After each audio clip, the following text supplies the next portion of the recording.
Last week on WrestleBuds, these things happened.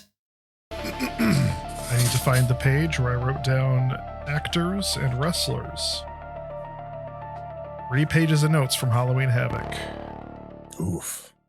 And now a new episode of WrestleBuds.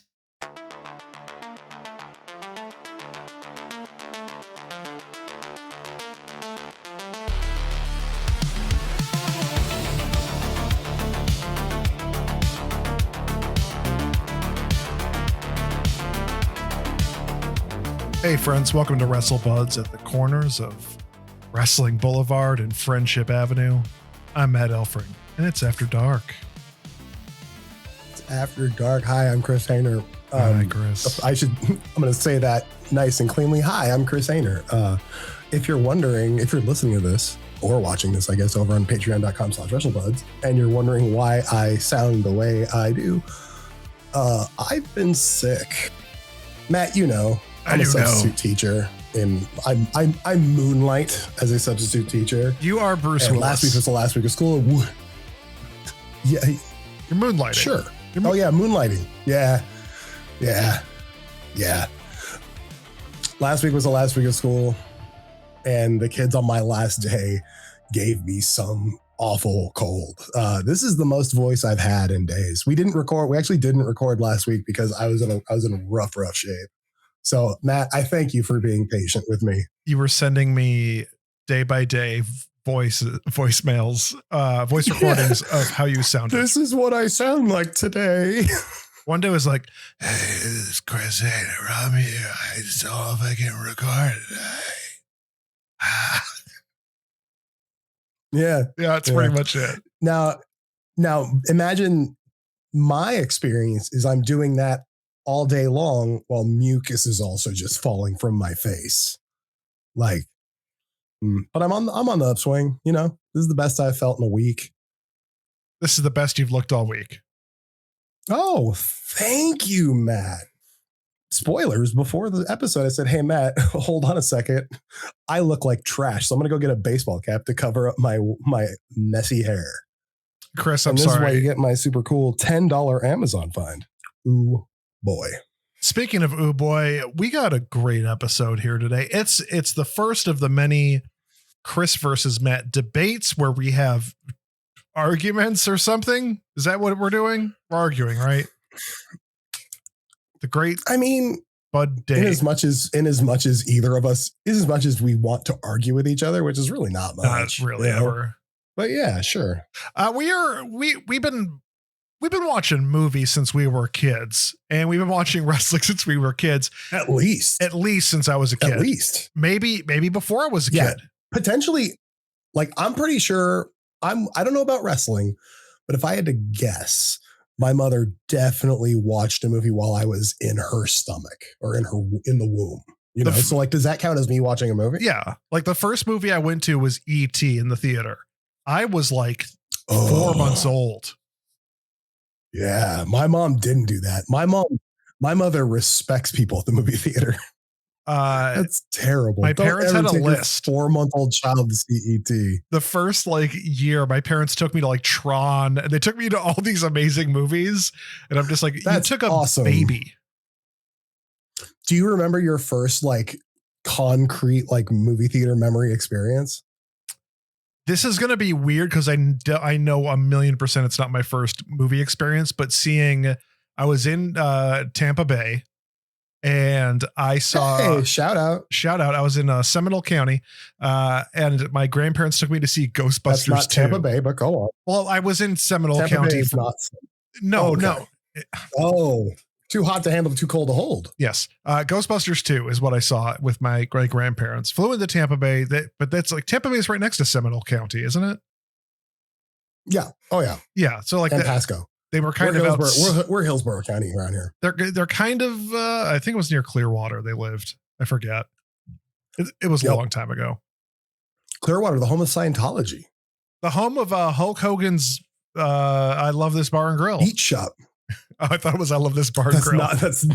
That would be made. No, I think it's just Hogan's Beach Grill and Hogan's Beach Shop. Hogan's Beach Grill. Both of which are still open. Eating good in the neighborhood. Hogan's Beach Shop. It's true. Well, that was Hogan's Beat Shop's motto was eating good in the neighborhood. Also, if you're and here, your family. Yeah. I'm loving it. Hogan's TGI Beat Fridays Shop. or Applebee's or whatever. They all those companies bought those from Hulk Hogan. That's how he actually made his money, because he didn't make money on the grill. No, he was the original Where's the Beef lady. Yeah. Yeah. He literally, like, if you go back and watch those commercials, like, it's Hulk Hogan. It's weird because like they made him up like a little old lady. Yeah. Sorry. Flemmy. But he's such a good actor. Yeah. He pulled it off. And that's why we're talking about wrestlers that became actors this week. And we're debating. Our favorites. We said 5, right? I think so. 5. I wrote 5 down. Sure. I wrote 5 down. Then I wrote an honorary. I wrote it all up in my mind palace. I graffitied on the walls of my mind palace. The only real rule for this is that the person had to be a wrestler first, then an actor. Yes. So I want to mention the honorable mention for this because they were acting / wrestling for the first time at the same time. And I don't think that qualifies them for the list. And that's Tiny Zeus Lister. Oh, you know him as Zeus from No Holds Barred with Hulk Hogan. You know him as the president from The Fifth Element. Most importantly, you know him as Debo from Friday. My guy, Debo. A great actor, like a really good actor for like the roles he was cast in. No Holds Barred, not so much, but his future movies definitely. I was watching, literally this was happening on wrestling, and I don't remember who did it, but someone made a Debo joke. And it was literally like they put their gold chains away as someone walked into the room. They mentioned Debo, and then moments later, someone walks in the room. They're like, oh. And I cackled so hard, dude. So Tom Lister, that's the kind of content I need in pro wrestling. You did wrestle at a WrestleMania. You're primarily an actor, so you get the honorable mention. I love Tom Lister. I think I wrote down more of his movies. Tom Tiny Zeus Lister. Oh, he's in The Dark Knight, dude. Dark Knight. He's fantastic in The Dark Knight. Yeah, he's like Killer Croc technically. I don't think that's true. It is true. It's a weird extended cut. Like he was supposed to have a larger role. He technically has the name of the person who is Killer Croc, but you know, there's lots of Easter eggs in the Nolan stuff. Chris, we have 5. We've already mentioned Tiny Zeus Lister. We did is ineligible. Also, I will note actors turned wrestlers ineligible. Mickey Rourke, who kinda out. Like Stephen Amell out. Who else? Stephen Amell would be out in general. I just don't like that guy. I don't like his acting. Who else? I don't like. There's a bunch of people out. We know because we briefly discussed, we didn't talk about anything specific, but we kind of 1, 2, 3, who's your number 1. I think we should say up to the end because we know our number 1 is the same. And we'll have plenty to say. Let's start with number 5, Chris. Any wrestler, I guess the rule, at least in my head, I don't know if I explained it to you fully. In my mind, if they're playing just a wrestler, that doesn't really count. You're not really, you're acting, but you're not stepping out of the box. I will also say I don't really count a wrestler who's like one and done. Did one thing, even like, I don't want to say it in case, I don't want to name a name in case it's someone you picked. It's probably someone I picked, but so name the name. Andre? Oh, no. Andre was in a few things, but like, I don't think like Princess Bride is the most predominant, and I think he's just fine. Yes. I think he's fantastic in Princess Bride because it looks like he's having fun. Yes. And like, that is such like on TV in the wrestling world, that was such a serious character that it was great to see like, oh, Andre had comedic chops. Yeah.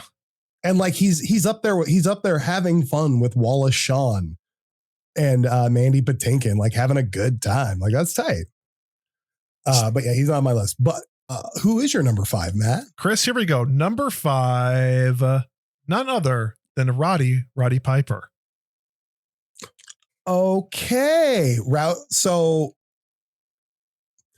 Roddy I hope Piper. this doesn't happen a lot. I hope this doesn't happen throughout. Uh-huh. He's also my number 5. Are you serious? We are Wrestle Buds. We are Wrestle Buds. Hey. I love Roddy Piper. I love Roddy Piper's, like, it's surprising to me that based on how good he is and the things he did, like they live.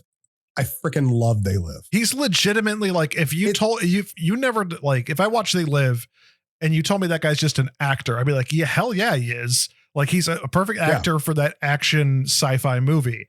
But then you tell me he's a wrestler, like, he's not a wrestler. Like, there's no way that dude's a wrestler. Like, he's very good in this John Carpenter movie. Oh, he got to work with John Carpenter, which, like, so jealous. I am kind of breaking a rule here that I already said, but I loved him as the Maniac in It's Always Sunny in Philadelphia, which, yes, he is a wrestler, but, like, the character evolves much more than that. Just like a man who's down on his luck. Yeah, I think the thing about the Maniac is, like, it on the surface, it's a wrestler, but, like, it's like, when you think about wrestlers playing wrestlers, this isn't what you think about.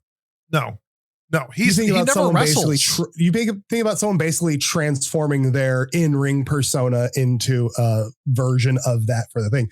This is a completely different character than Roddy Piper. And he's so good, and he works so well with that cast. And again, like Andre, like, dude had such good comedic timing. Also, he's essentially the straight man in that, like, the other characters are setting up the jokes. Like, he exists and his trunk's full of acorns, or his car's full of acorns. Like, that character isn't comedic. It's the way people look at him. Like, because it's really sad if you think about the Maniac. And, like, when you hear Roddy Piper, talk about his life and all that, like, it's depressing. But we get the lens through, like, the horrible people at Patty's Pub, and, like, oh yeah, like, it is depressing, but it's also kind of hilarious that, he stole a bunch of, like, MLM berry juice and just, like, the Maniac loves you. I got your back. Thanks for the juice. Thanks for the berries. And, I'm actually looking at his IMDb right now. He has so many more things that I didn't know about, but there is something on here that I distinctly remember, because this is a show I sometimes watched with my grandmother way back in the day. Oh, are you going to say Silk Stockings? Roddy Piper? No, Jesus Christ. He was in an episode of Silk Stockings. In 2010, he was on an episode of Cold Case, the police procedural. Like, that's the kind of thing. Like, I think, honestly, if he hadn't gotten sick and he had still around today, I think he could have very easily transferred himself into that sort of TV character actor role where he just pops up on any number of hour-long dramas while also doing Sunny and any other comedies that he get a work in. I kickstarted his last movie. I think he had credits after this, but his last movie was The Chair. I have never watched the movie, but I did kickstart it. It's based off a not great comic, I believe. But I liked In this prison, death is the only way. Would you like to hear the log line? Yeah, please. The line between good and evil becomes blurred as a death row inmate fights to maintain his sanity and escape the clutches of a deranged warden and his sadistic guards. Based on the comic book miniseries from Alterna Comics. Yeah, I'll watch it at some point. Who else was in this movie? No one. The selling point Roddy to me, Piper and a bunch of people I don't know. So when it was, like, pitched to me, I was in comic book journalism at that point in time, and when it was pitched to me by a guy, I forgot who was in charge of it. He's like, "Hey, it's a comic book thing. It's got Roddy Piper. Like, I think he'd be into it. Like, help me out." It got funded. But it was never, like, something when I looked into the comic, I'm like, this really isn't for me. Like, I could watch Shawshank or Green Mile or a plethora of other movies involving sadistic guards in a prison, But you don't want to watch the one with Roddy Piper? I own it. Maybe I'll watch it. And Well, you own it because you kickstarted it. Matt. You didn't buy it to watch. Matt, imagine if Roddy Piper had played one of the inmates in Shawshank. Dude. Like one of the gang, you know? Like what right? Like put him in the Green Mile too. I don't know who to put him in all the Stephen King prison movies. Put him in everything. We got AI now. Please, we can do whatever we have our own AI. It is much that better. Was a joke. That was a joke. Please do not put like I keep reading about like estates that are selling likenesses of people we love. Yeah. To AI, and I'm like, oh no. No, I don't. Like I just saw Stanley has been sold to AI. Val Kilmer was.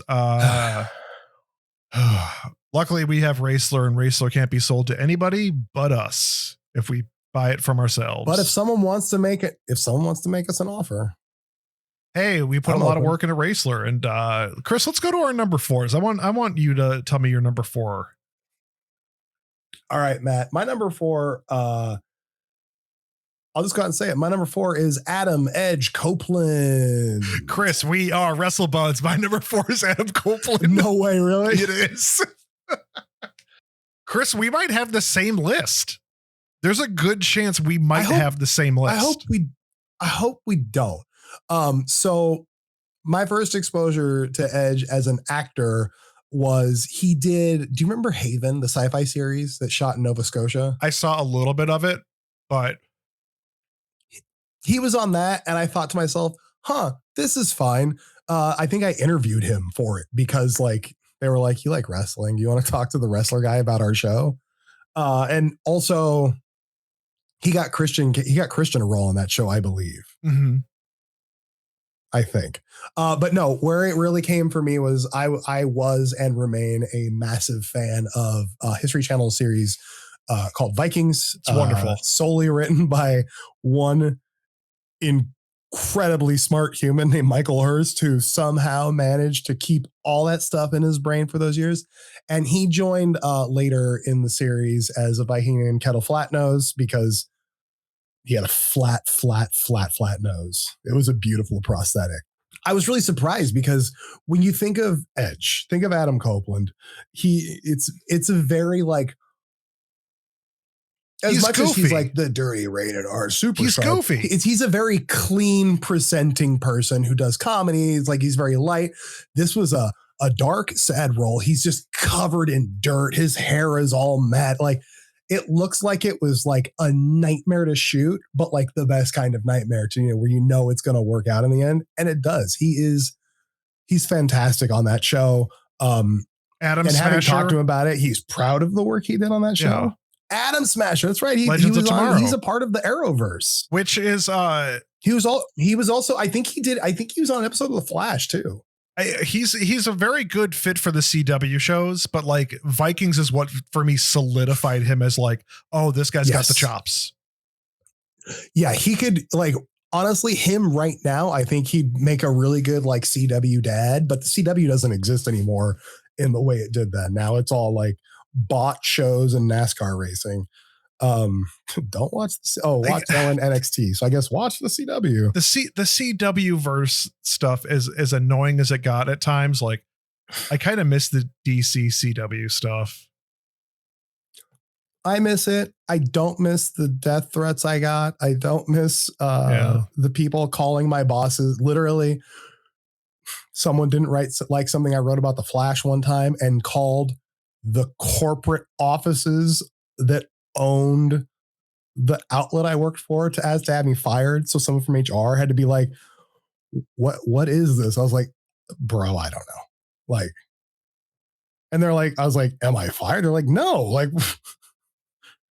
no, these people are just unhinged, but like, what are you doing? Don't rate Flash episodes low is what you learn when you review TV shows. Was this not Flash? No, it wasn't that.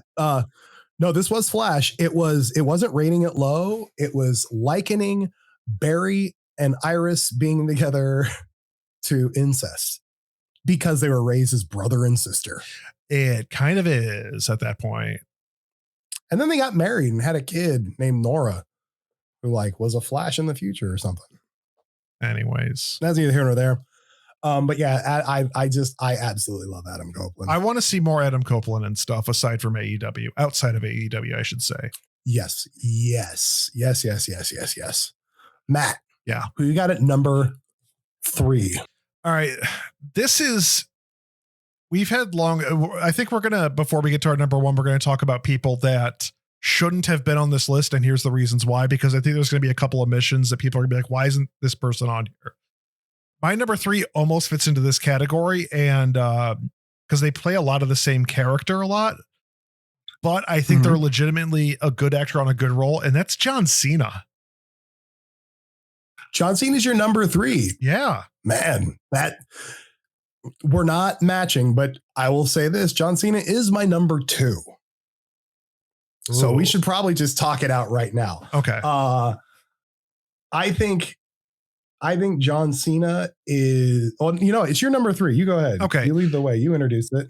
So when we saw him in the Fast and the Furious franchise, he originally was a villain. And I thought he was like a pretty good villain in that role for like his first real major movie franchise. They didn't let him be that character in the follow-up. He kind of went to silly Cena at that point. He's in a lot of movies that are like just kind of fun comedies. I really enjoy his Amazon stuff. Ricky Stenicki, I believe, is one of them that people hated. And I thought was just like a fun, silly, turn it on movie where John Cena plays like a vet who is coked up and on drugs, but also, no, I'm sorry. This is Vacation Friends. See, I'm confusing his comedies on Amazon already. The Prime Video verse. No, Ricky Stenicki, it's about this group of friends that have made up lies to get out of things over the years, and they made up a character named Ricky Stenicki. However, one of them's getting married and they need someone to become Ricky Stenicki. So they find John Cena's character and he becomes Ricky. And then they fill him in on all the lies he's told over the years. And John Cena plays. If you haven't heard the movie, what you might remember is during the promotional tour, Ricky Stenicki had an OnlyFans page to like promote the movie. And it was John Cena taking silly pictures. He's not like the wild, crazy John Cena we see kind of like in a few more wacky comedies. He's a depressing character if you really look at it, who's again down on his luck and finds purpose with this new group of friends who have paid him to lie to people. So he is very funny in it, but like, salute. What are you drinking, Malort? Cough syrup. Cough syrup. Some Malort. You're drinking Malort. Yeah. Oh yeah. Target branded maximum strength daytime honey cold and flu Malort. Oh, great. And then I'll just say like for Peacemaker, I think a lot of people think of Peacemaker as like it's John Cena being wild and wacky, but like, no, I don't think John Cena in Peacemaker and Peacemaker, the character itself, are like, I think it's a really serious character who just doesn't have a filter and sometimes says horribly awful things that end up being very funny. But I think that he's put a lot of depth into that character and really just like it's worthy of being a spinoff of Suicide Squad or a spinoff of a DC movie in general. Like he carries that character on his back really well. Can I talk about John Cena now? Yeah, go ahead. I had a really hard time deciding if Cena was my number 1 or number 2. And I still think, even though he's not my number 1, I think he will ultimately be the most successful of any wrestler turned actor ever. I disagree. And I think I don't consider what is successful. Dwayne No. I mean, a wrestler or an actor. We'll talk about that in a minute. What do you consider success though? I mean, in terms of like Hollywood cachet. Okay. Like I think he will be the biggest star in terms of wrestlers turned actors. Okay. But I'll explain why. He weirdly can do anything. He has they're like even movies that like we talked about this when we were discussing doing this episode. Like I genuinely love Playing with Fire, the movie where John Cena plays a volunteer firefighter taking care of lost children with Judy Greer. Yeah, it's a good like it's exactly the audience destination that it wants to be. Like it knows what it is and it does it superbly. Am I marking? And feel that way about Blockers, where it's like it's the adult version of that character. God, dude. He's just the most, again, he's very John Cena-ish in this movie, but he's having such a fun time. The cast is great in that. And like, he's just really good at playing an overprotective father. And I will say, and then when you talked about Peacemaker and how he can make like horrible things hilarious, like a lot in season 1, but especially in season 2 of that show, like the dramatic work he's doing in a lot of those episodes, like especially when they like the revelation that the alternate world is like a Nazi world, like, and spoilers, I guess, for something that came out a year ago, like the work he's doing just on a dramatic level with like David Denman as his brother and Robert Patrick as his father, and even the 2 different versions of Harcourt. Just he's so damn good. Wow, what else has he been in besides everything? Like I need, like, I will say they don't know. They said we don't know when we're going to do more Peacemaker. Like, I need to know. I need more of that.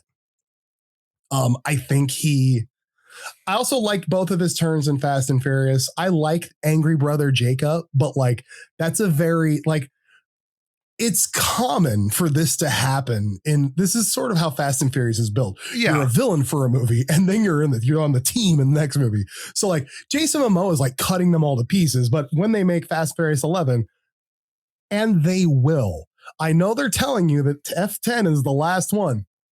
You're not that stupid. Come on. When they make Fast and Furious 11, it's absolutely gonna have Jason Momoa as part of the team, and because they retcon that stuff away. I just want to point out that at one point in time, there was a GameSpot Entertainment podcast, which we did not host, hosted by our wonderful friend Chess Vincencio, and we were now over at Sony. Yeah, she's over at Sony, and we did an episode. Also, hold on, what? Real quick pause to shout out Lucy, former GameSpot Lucy James, who is celebrating her independence as she launches her new newsletter, which is like, and like she left GameSpot, she's creating her own thing, she's going independent, and hell yeah, that's the future of media, folks. My text to her was, hold on, I just want to. No swearing. Okay, got it. It was just like, F yes, get that independence, like do it on your own. Like it was just so pro, like, yes, like you need to do things on your own. We all do. Like, I'm very proud of you. Like, I hope everything goes awesome. Like, I have nothing but the highest regard for Lucy. Again, Chastity as well. Like, I think we worked with some beautiful, wonderful people. I say beautiful, I mean like spiritually beautiful, like individuals at GameSpot. Like, when we were there, I was physically beautiful though. What? I was physically beautiful. You were physically though. beautiful. Yeah. I know, but thank you for saying so. Yeah. But Chastity, we're going back to that. We did a whole episode where it was just you and me dressed as Dom the best we can with like sleeveless shirts and silver crosses. Just talking about, we literally had the full on Dominic Toretto crosses. That came up today when I was talking with Nikki. They're like, do you remember that time you were in San Francisco and you sent me a selfie wearing a cross? I was like, because this was still early in our relationship, because this was right as COVID was kicking off. And they were like, I had a moment where I thought to myself, oh no, what have I gotten into? I was like, oh, and I replied like, nah, man, this is Dominic Toretto's cross. He's the only God I serve. Fun fact, 1 month before before COVID went into lockdown. That was February 2020. Everything changed forever. That was like the last trip.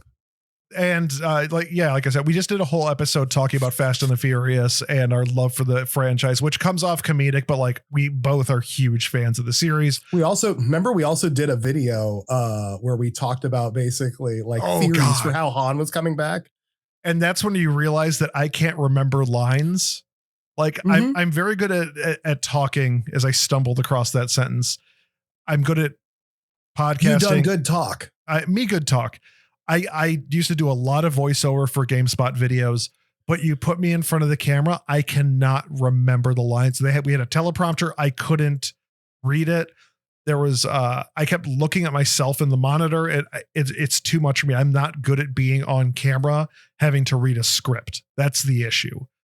But that was fun because we did like ways that Han came back from the dead. I was like, didn't we have them like, because we were on a green screen, didn't we have them green screen in like a barbecue behind us because we were at the barbecue, the family They might have at one point. I think it was mostly blue in the background, but it was, I believe we came up with that just as a joke. Like, how did Han come back? And we talked about Hobbs and Shaw, and he's probably like the dead come back to life or whatever. And then I was joking around about like, well, the car gods needed him back. So the car gods brought him back to, and it was a joke that we turned into a video. That's how GameSpot worked for me and Chris. We made jokes and turned it into articles and videos. Good times. Anyways, Chris, you're number 3. It's Jesse the Body Ventura. Now listen.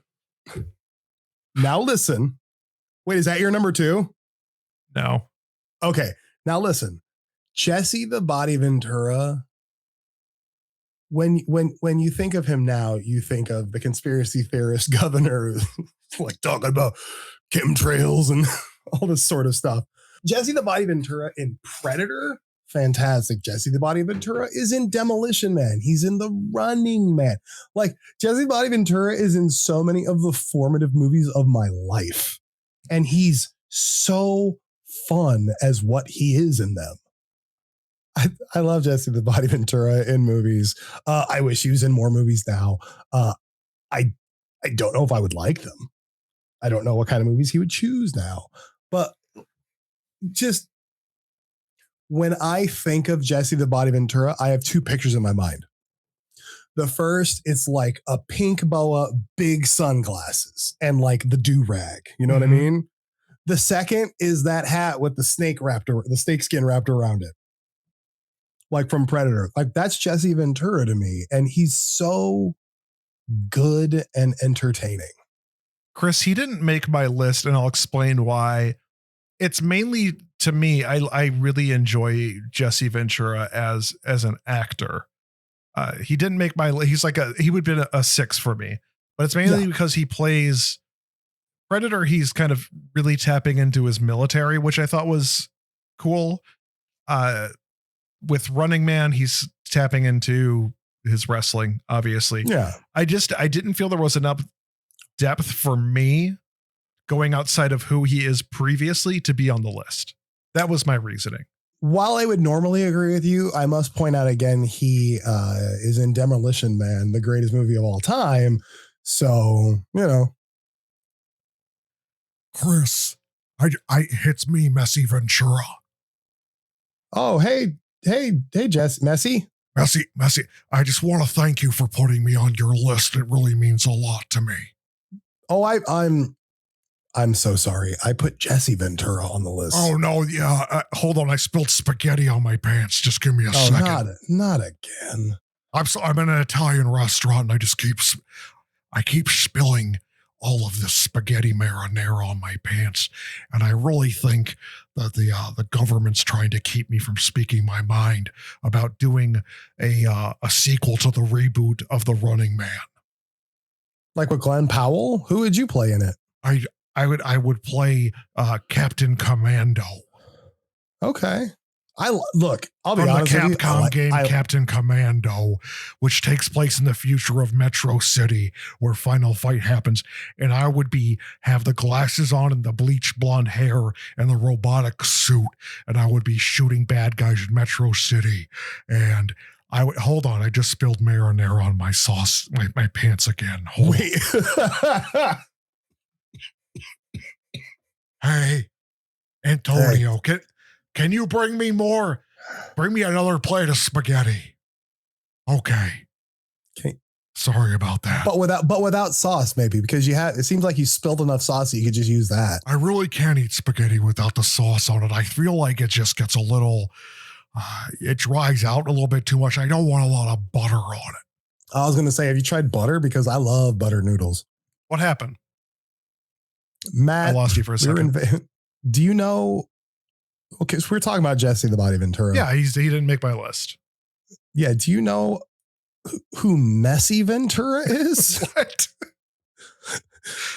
Someone broke into the feed. I don't know where you went. It was weird, but he said his name was Messy Ventura. He said he wants to make a sequel to the Running Man reboot starring Glenn Powell. Yeah, I like that movie. The Edgar Wright movie that bombed at the box office. It's a good movie.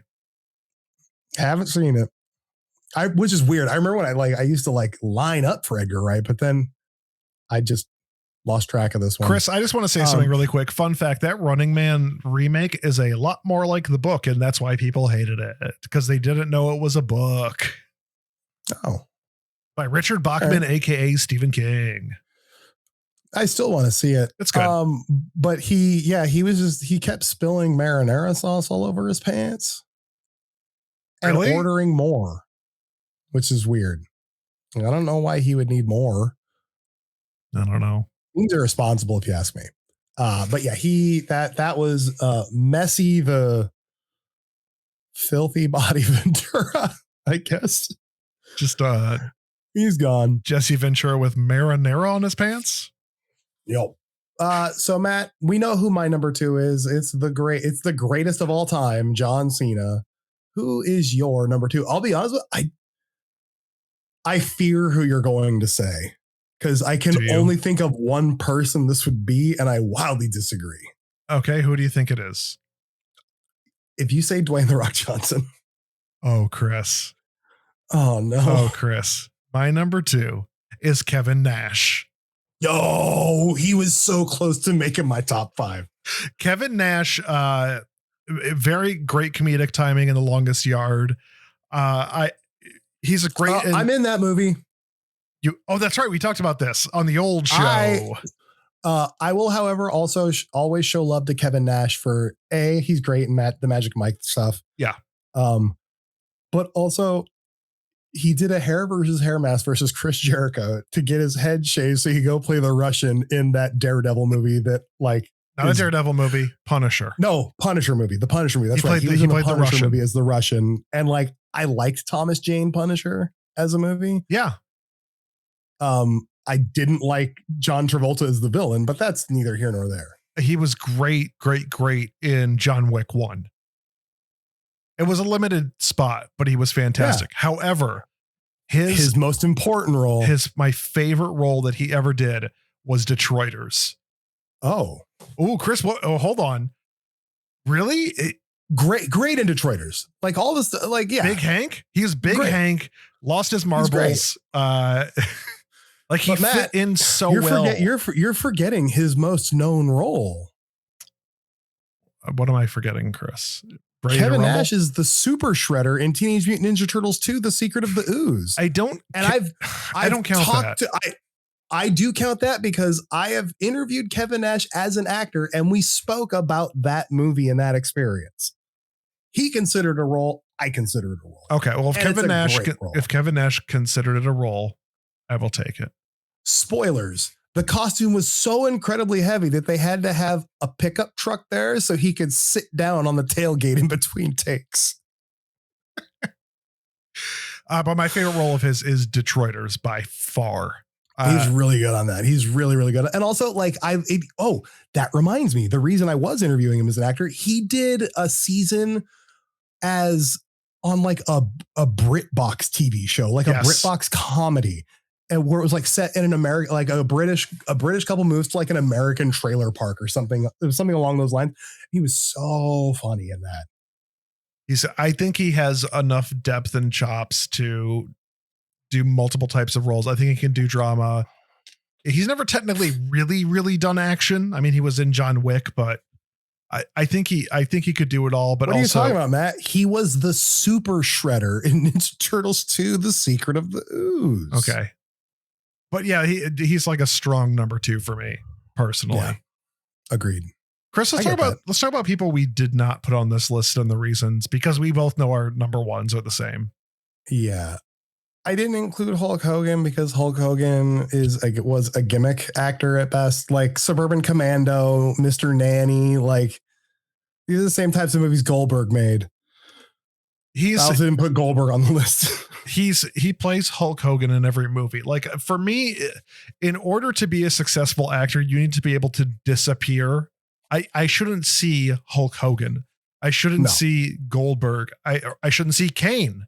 You know, like the See No Evil movies. I shouldn't see the Miz. You didn't see Kane and See No Evil. You saw Jacob Goodnight. Obviously. God. I don't want to. I want the actor to to disappear, and I want the character. And again, that's why I love Peacemaker with John Cena. John Cena does play kind of a John Cena character a lot, but like with Peacemaker, he disappears. Within Blockers, to me, he disappears. Amazon movies, he disappears. And he has like the second most well-known face wrestler turned actor, with number one being The Rock, who plays The Rock in every movie. Here's my controversial hot take. The Rock's career was better before his management team told him to stop making Disney movies and stuff. He used to make so much more interesting choices as an actor. The Game Plan? The Game Plan, the Tooth Fairy? Tooth Fairy, yeah. But no, I will defend this movie until the very end, because I think it does not get, I think it's wildly underrated and deserves a lot more credit.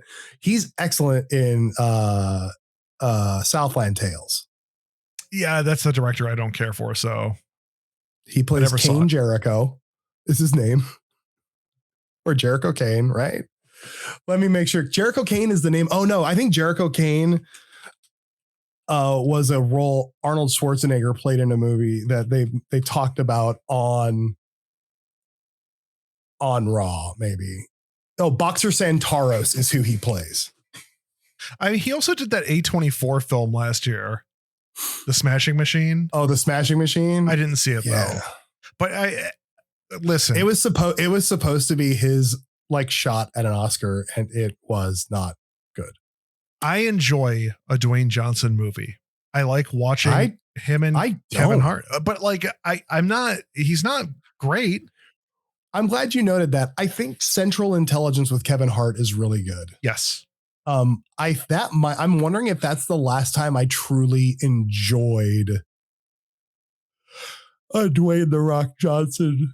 Oh, sorry, I'm yawning. It's late, y'all. A Dwayne "The Rock" Johnson movie, because I can't think of other ones. The TV show Ballers on HBO, I think he was very good in. Again, David Washington. No, I don't agree. But I think he was good in it, but it's not. It doesn't stick with me, like it took me a minute to remember. Oh yeah, like we were talking about David Washington. I liked him in Ballers. Oh, The Rock's in that. He's fine in it, but I like him in it. But when you look at everything else he's done, it falls like flat so hard. Man, I'm looking at this. I'm looking at his thing. Remember his direct-to-video movie Empire State with Liam Hemsworth? I do not. That's right, you don't. San Andreas was fun. Like, honestly, if he just made movies like San Andreas forever, that'd be fine. If he was just doing Roland Emmerich movies, essentially. Yeah. Yeah. Also, you know what I'll give him credit for? His Baywatch movie. Everybody hated that movie. That was fun.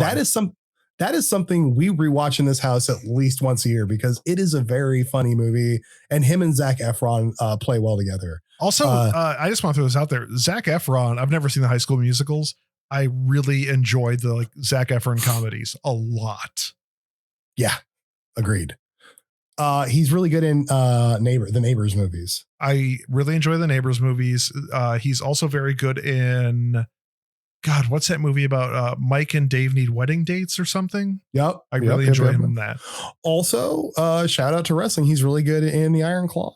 Oh my God, I forgot about the Iron Claw. He disappears into that movie, and that's what makes him a great actor.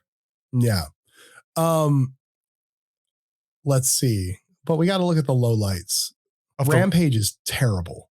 Rampage is a game I love, and that's all I'm going to talk about. And I'll say this: the only good part in all of Rampage is when they go into the villains' headquarters, and the villains have a Rampage arcade machine in their headquarters for no apparent reason. I think the Jumanji movies are fine. I think the first one's better than the second one. Now they're making a third one. I'm like, ugh. No, just leave it at one. Just have it be the sequel to the original Jumanji, and that's it. That's all we need are those two. How the board game evolved into a video game console, and we get to go inside Jumanji. That's all we needed.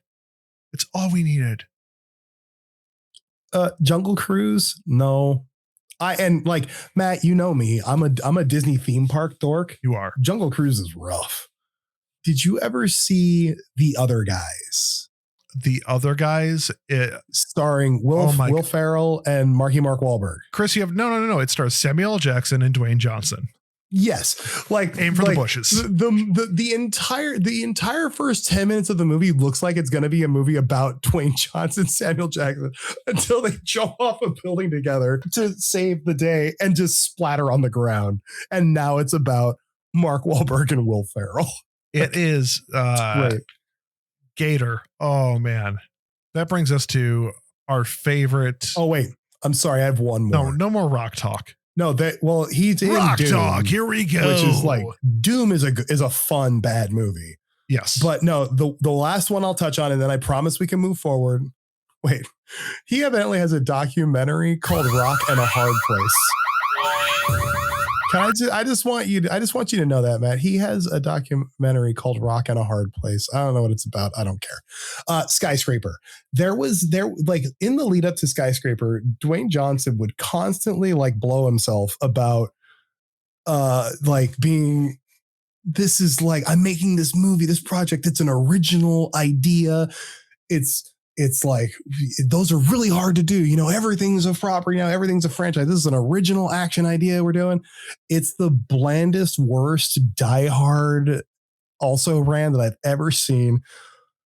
Also, they like the gimmick, if you will, is that he has a missing leg, so he has a prosthetic leg. But it stops becoming a gimmick when it doesn't really do anything to the story. He still manages to run across a crane and jump through the sky into the burning skyscraper. Just cause that. I really like. Also, that movie posited a world where him and Neve Campbell were married. And I was like, I don't believe that for a second. We need to stop with The Rock because he's not number the main one. Event. The main event, legitimately great actor. And number one on both of our lists, Dave Bautista. I'm doing his entrance. Oh yeah, the machine guns. Pyro. Dave Bautista. Now, I said when I was talking about John Cena, like I think John will become the most successful. Like in terms of like Hollywood cachet, star power, etc. And I think that's only because Dave Bautista seemingly has no interest in that. He just wants to be a character actor, and with his build and his talent and abilities, like he has the makings of one of the greats. And he's already shown it. He's great in everything. He hasn't been in anything that I've seen where I wasn't like, man, that was really good. When I told my wife the topic for this episode that we were doing, it's like, oh, we're doing top five like wrestlers turned actors. She looked at me and she goes, Dave Bautista's your number one, right? I'm like, yeah.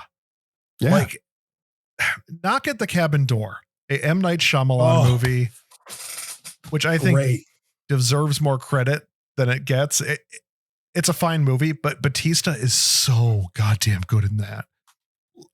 I think that movie doesn't. I think that movie, unfortunately, is a part of the latter day Shyamalan where people just aren't into it anymore, which is fine. But that's a great movie, like a great movie.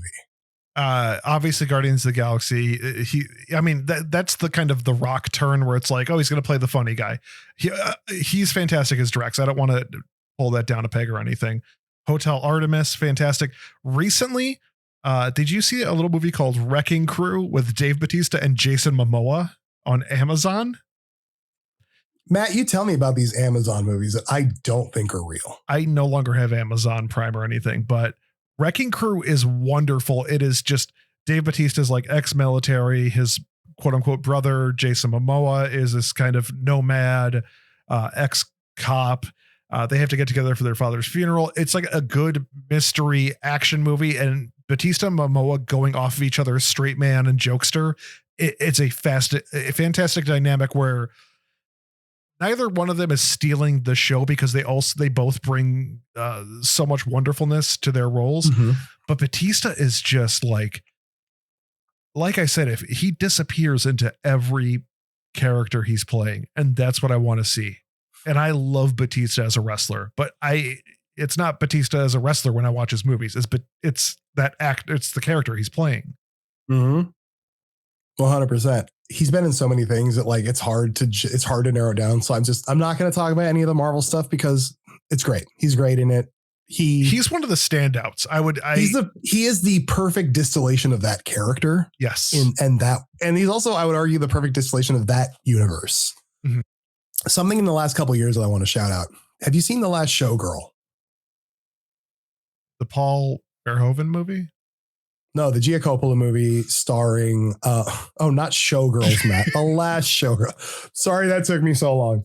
No, it's a movie about, it's Pamela Anderson stars in it. It was like her awards run, most recent awards run. Okay.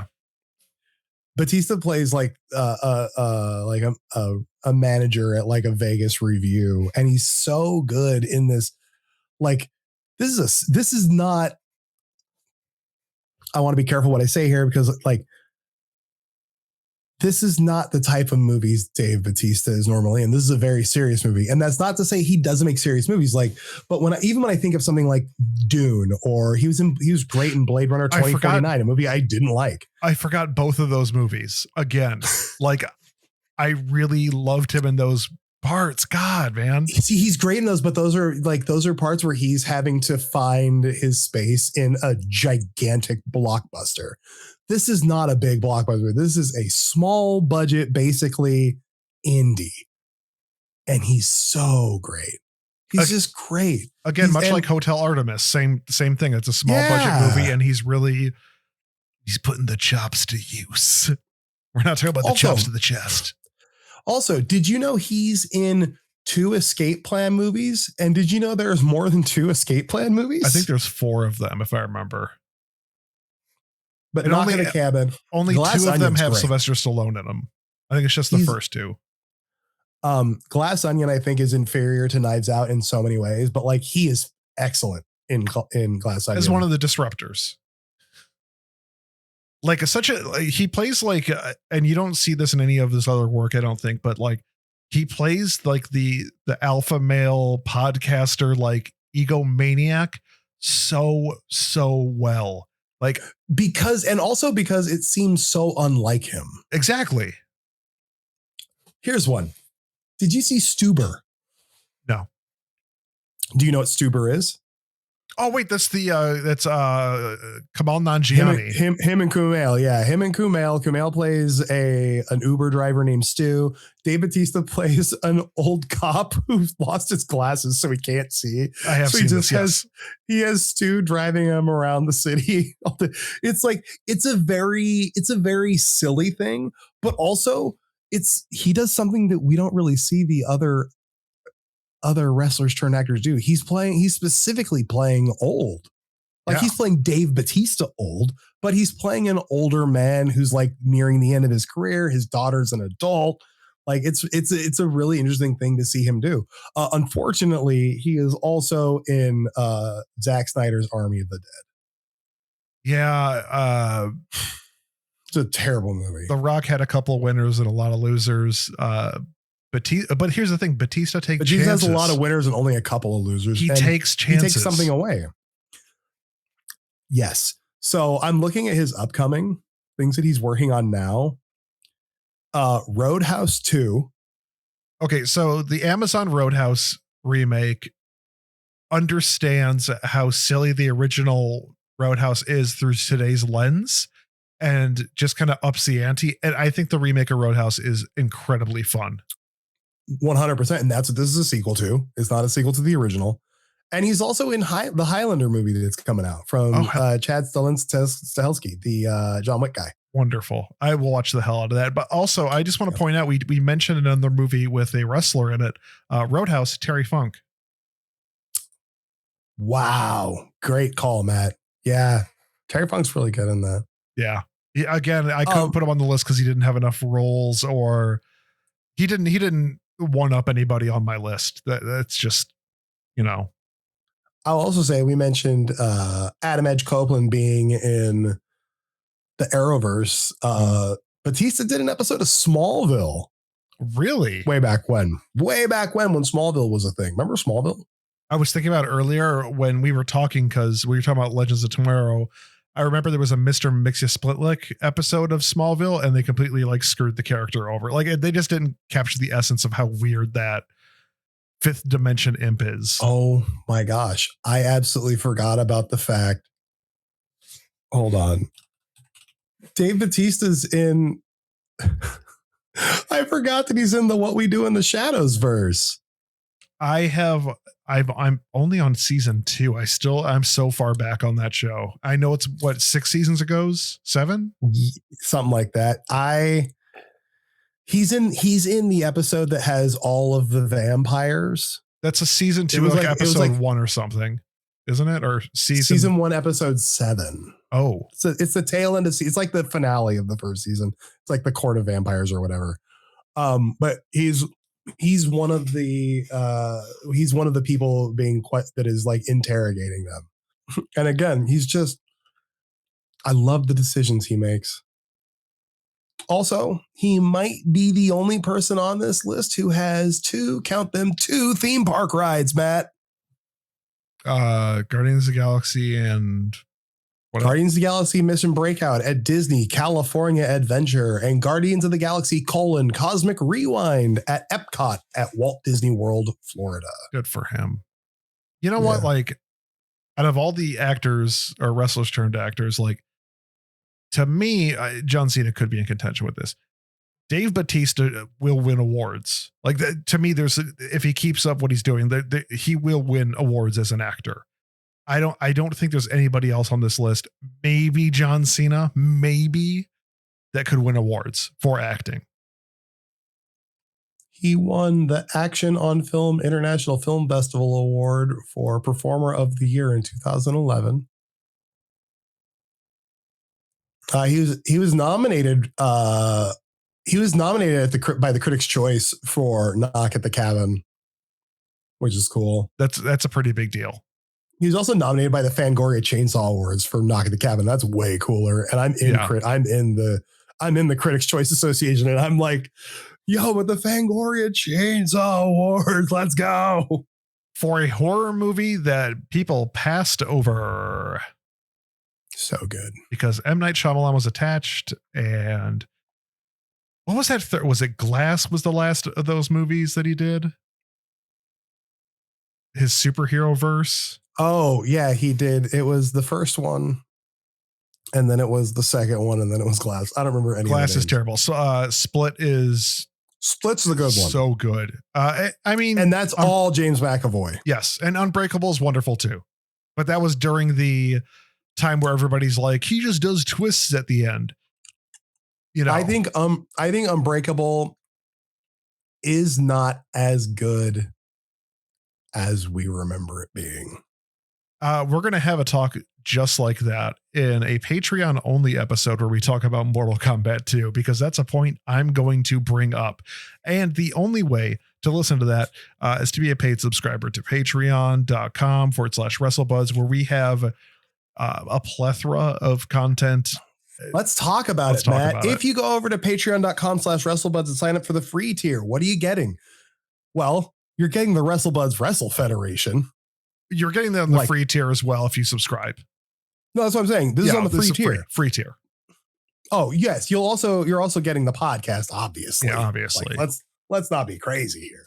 But yeah, so you're getting the WrestleBuds Wrestle Federation. And I will say this, one of Nikki's coworkers was like, "Oh, saw the YouTube reel you put up." And it was like, "This is great. They should do more of this." And I was like, well, little does he know. Go over to patreon.com/WrestleBuds. We do.